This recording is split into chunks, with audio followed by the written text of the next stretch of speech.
I am a social worker, a professor, the founder of a nonprofit, a national consultant, a yogi, a mother, a wife, and the daughter of Cuban and Puerto Rican parents.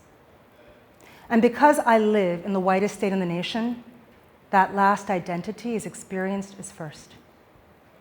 It's that identity that gets the attention of organizations seeking to understand the experience of someone who fits in the person of color category. I'm a checkbox. I get it. I'm used to it. In fact, there are times that I appreciate it. You need to discuss race? Talk to Arabella. You need to do equity work? Talk to Arabella. You have questions about your privilege? Talk to Arabella. You want to know how to be an ally? Talk to Arabella.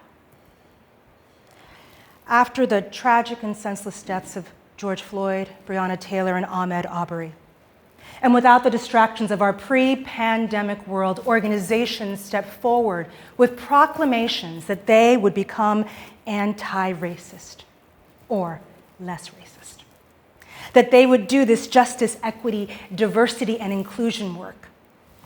So, what did this mean for me and my Black, Indigenous, Latinx, and Asian friends and colleagues?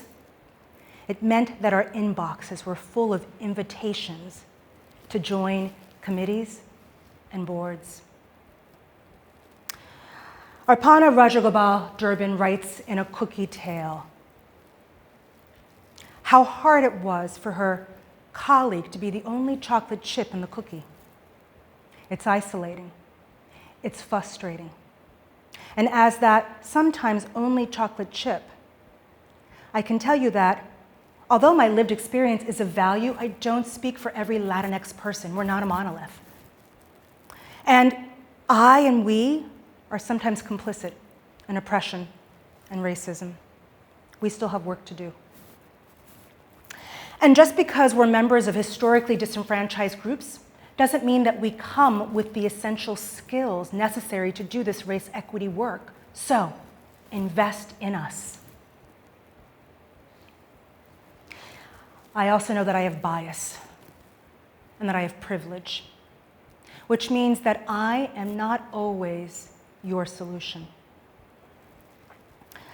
As a national consultant who focuses on organizational trauma and resiliency, I have never been busier. And yet, as I speak to each new client, I become increasingly concerned that this work, race work, will come at the expense of BIPOC staff. For you see, to have a conversation about race means peeling back the layers of harm and reckoning with the trauma narrative written by organizations. So, I say to my clients, are you ready to change your culture? Are you prepared to diversify your staff and have courageous conversations about race? Will you be vulnerable? And are you prepared to grieve the loss of complacency and the comfort that comes with it?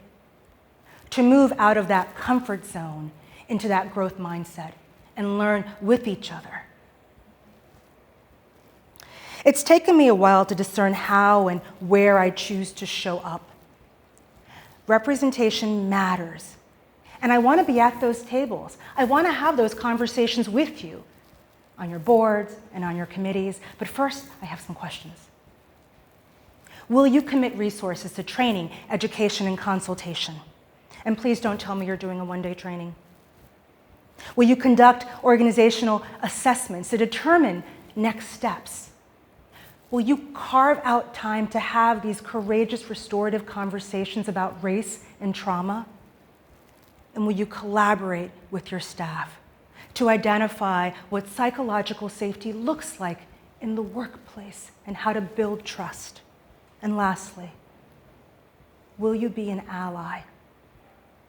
These are the questions that I ask you, and I listen carefully.